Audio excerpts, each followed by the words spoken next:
A man works as a stalker, leading people through the zone, an area where the normal laws of physics do not apply, and remnants of seemingly extraterrestrial activity lie undisturbed among its ruins. At the heart of the zone lies a room, which is said to grant the wishes of anyone who steps inside. The zone contains ominous supernatural hazards. The government bans anyone from entering the zone and subjects stalkers to long prison sentences if caught. The stalker has just returned from prison to his wife and daughter. To his wife's horror, two men, a writer and a professor, hire him to guide them to the zone. He meets his clients in a rundown bar cafe and warns them that they must do what he says to survive the dangers that lie ahead. He explains that the zone is a living thing that visitors must respect, and warns that within the zone, the straightest path is not always the shortest route. The group evades the zone's military guards by following a train inside the gate. They ride into the heart of the zone on a railway work car. The stalker tests for gravitational anomalies by throwing metal nuts tied to strips of cloth. The writer is skeptical of any real danger, but the professor generally follows the stalker's advice. As they travel, the three men discuss their reasons for wanting to visit the zone. The writer expresses his fear of losing his inspiration. The professor seems less anxious but insists on carrying along a small backpack. The professor admits he hopes to win a Nobel Prize for scientific analysis of the zone. The stalker insists that he has no motive beyond the altruistic aim of aiding the desperate to their desires. He mentions that his mentor, another stalker,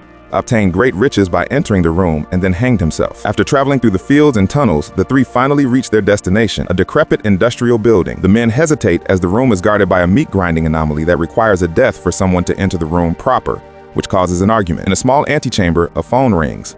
The surprised professor decides to use the phone to telephone his former boss to gloat about finding the room. As the trio prepare to enter the room, the professor reveals his true intentions in undertaking the journey. The professor has brought a 20-kiloton bomb to destroy the room and prevent evil men from abusing it for gain. He blames the room, the stalkers, and their clients for the rise of crime, social strife, military coups, and destructive science. The three men enter a physical and verbal standoff just outside the room that leaves them exhausted. It turns out that the room's ability to grant one's deepest desire serves as a mirror into the soul. The writer deduces that Stalker's mentor hanged himself because he sent his brother to his death in the meat grinder and entered the room to wish for his brother back, only for the room to realize that he valued money more than his brother's life. The professor gives up on his plan of destroying the room and dismantles the bomb. Although the writer asserts that it is impossible to use the room for selfish reasons because nobody can know their true desires, no one attempts to enter the room. The stalker, the writer, and the professor are met back at the bar cafe by the stalker's wife and daughter. After returning home, the stalker laments to his wife how humanity has lost its capacity for faith, which is needed to traverse the zone and live a good life. As the stalker sleeps, his wife contemplates their relationship in a monologue delivered to the camera. She says she would prefer an interesting life of hardship than an easy, boring one. Martishanka, the couple's daughter,